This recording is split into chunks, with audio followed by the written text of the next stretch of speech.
Shalom, shalom, Israel. Oh, I got one for y'all today. This is called the Deluge from the Book of Gleanings, from the Colburn Bible. Wait till you hear this and tell me if this is not what is happening today, right now. Here we go, y'all. This is crazy. Nothing new under the sun. Gleaning 4:1. It is written in the great book of the Firehawks that Earth was destroyed twice, once together by fire and once partially by water. The destruction by water was the lesser destruction and came about in this manner. The people of those times spurned all spiritual things. I'm gonna just put this phone, I don't want it on me. Just put this phone at my jacket or something. Yeah. Just listen. Yeah, good idea.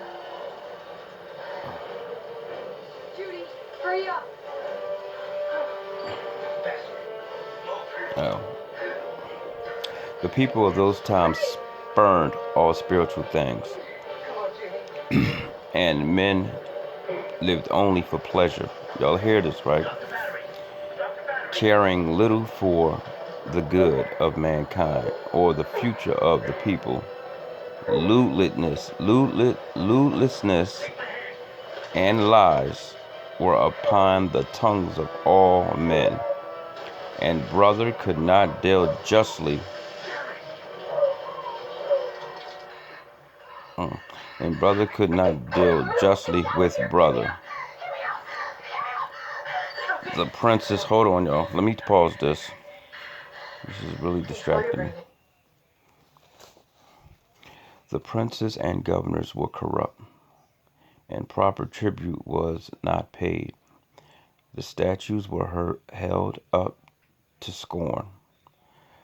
The lives of men were ruled by their desires, and they spent their days in gluttony, drunkenness, fornication, dancing, and singing to instruments of music.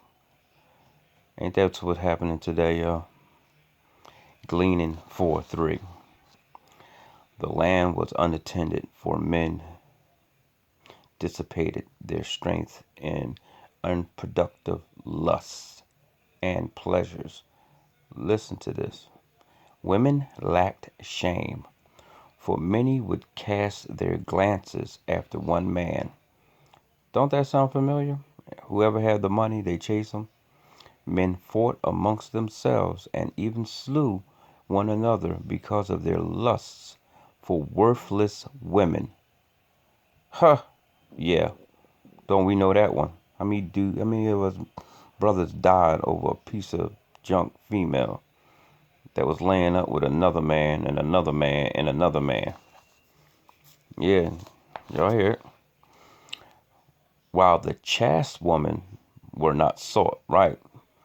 The woman that wear the long dresses, the woman that keep her hair covered, the woman that didn't cram all that nasty makeup all in her face. Nobody wanted her. They want the one with the weave and all the what's that foundation caked up in their face and the lipstick and the tight behind clothes all up in their private areas and all that craziness. Yeah. They were even rejected, for men declined the effort of being worthy of them in the eyes of their fathers. Yeah, they didn't want to deal with the father. Wives were unhonored, and the only woman of pleasure commanded the attention of men. Don't that sound familiar? Women were unclean and immodest, and men lay with them shamelessly in the presence of one another. Whoa, that sounds like a porno. Old women were more lustful than the young ones, while virgins were seduced and corrupted in their childhood. There's some TV shows right there. Fathers fornicated before their sons. You see men taking their sons and laying down with women, talking about I'm gonna get my son his first shot and all that. Listen, yeah, this right here, bro. Old books. Before their sons and were admired of their prowess. People literally praise a man that takes his son to go lay up with a whore or a harlot.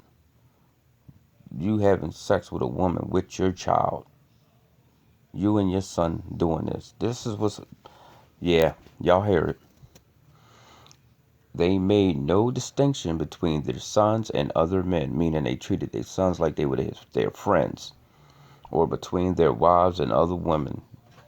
They didn't honor their wives. They went and laid up with any woman.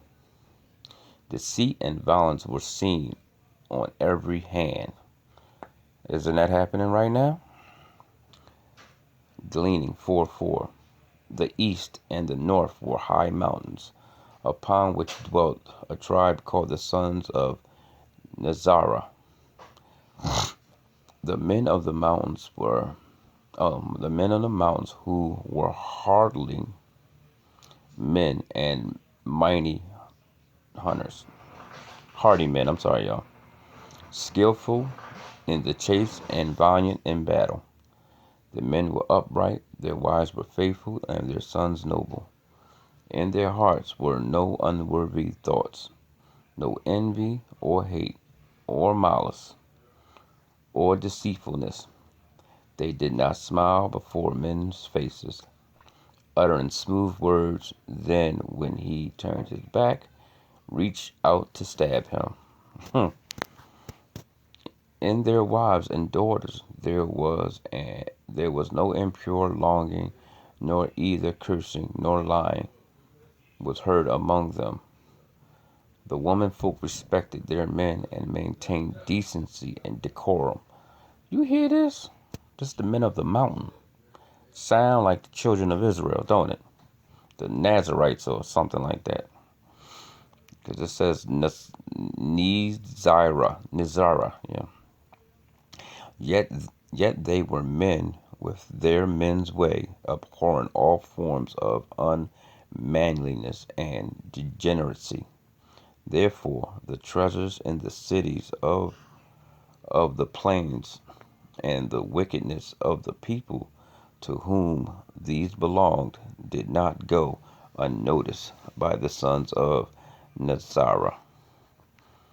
So they said among themselves, let us go down and do a good deed among these people. Let us show them the ways of men who are strong, making them slaves and possessing ourselves and their goods. This talk continued among the men in the marketplaces and gathering until they were stirred up to deeds. And they gathered together a war band of fighting men. The men chose leaders from among themselves after their custom, and prepared to fall upon the soft living people of the plains and become their masters. All right, it's starting to sound like something else, but we'll see. Gleaning 4:6. When the chiefs of the mountain men saw what was happening, they became wroth and ordered their men to return to their flocks and pastures. The chief of chiefs stood up before the gathered war band and said, it is our decree that this thing shall not be done. You must not go down from this mountain, bringing the sword to these people. Leave them alone. As rotted fruit is left on the tree to wither and die, leave them to follow their own ways a little longer, and in the fullness of time, they will destroy themselves. Make no widows among your own people. That's smart. If you go down there carrying fire and sword, you may find a trap laid for you among the flesh pots. The attraction of their pleasure and temptations of their luxury are too strong men such as you like to lure the flame as for the moth. Saying that their lustful ways would be too strong for them and the flame would attract them like it does a moth. Do not lie yourselves open to destruction, even though the manner of its accomplishment be pleasant. If you must destroy these people, then destroy utterly. Say nothing remains. They are many while we are few. And though by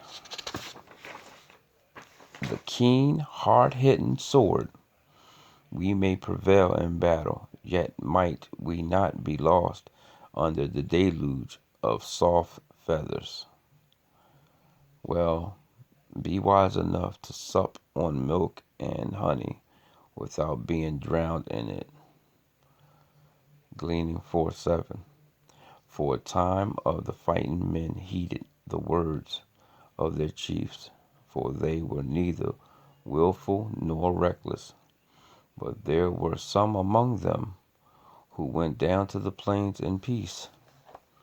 They returned with tales of treasures and pleasures awaiting below, reporting that the time is ripe for an attack. The warmen hired by the lowlanders having departed. For in those days the gods of Shirapik strove against the gods of El-Yishdar and Ladakh. Then the fighting men disregarded the commands of their chiefs, and choosing war captains from among themselves, went down and fell upon the people of the plain. I'm going to read this last page and then I'll finish the rest probably tomorrow. The people of the plain bowed before the strength of the men of the mountains. They did not fight, for among all their possessions, they regarded their lives as the most valuable thing, precious above all else. They said, take whatever we have, our riches and harvests and treasured things from our dwellings, even our daughters for your amusement, but leave us enough that we may live under your shadow. The sturdy men of the generation without fighting, and they despised them. Oh wait, hold on, I messed up. I'm sorry, y'all. It says, I'm gonna go back. It says, even our daughters for your amusement, but leave us enough that we may live under your shadow. Oh yeah, I was right. The sturdy of the mountains were sickened by these half men who had lived for 3 generations without fighting and despised them. And they despised them, sorry. Gleaning 4:9. The battle-hardened men who had come down from the highlands took whatsoever they desired. The plainsmen demurred, but because their stomachs turned to water before their virality of their conquerors, their protestations were words of wind. The victors clothed themselves in plunder, finery, indulged themselves in the wines and deliciousness of the food tables. They slept in beds of luxury and dissipation, every one being attended to by the vanquished. They learned the ways of sen, sensual I can't say this word, sensuality, like I guess this sexual, I guess sensuality, which goes with soft living, and when sated with natural pleasure, some lighten their boredom with unnatural ones. Oh yeah, they started conforming to them. The mountain men saw the women of the cities were beautiful, but they were not modest, casting their charms before the masters, unashamed. So it followed. They were taken when required and treated as chattels. The women did not complain, though. Let me see what this word is. Hetero. Hetero, I think that's what it is. I think they had stood equal with their menfolk, yeah. But women's equality with half men is not something of value. Gleaning 410. The women, like these men, placed no restraint on their lusts and went from exercise to exercise. The women, rejoicing in the strength and vigor of the men, said among themselves, here are men indeed, such as we. Oh, this sounds familiar. Wait, I'm gonna just keep going. Oh, such as we, huh? We have not known before. Then, in the manner of women, they turned away from their own men and from the households of their husbands and fathers, for now they despised them. They threw off all womanly restraint and grappled with the victors like ravening beasts, and the strong were vanquished by weakness. Always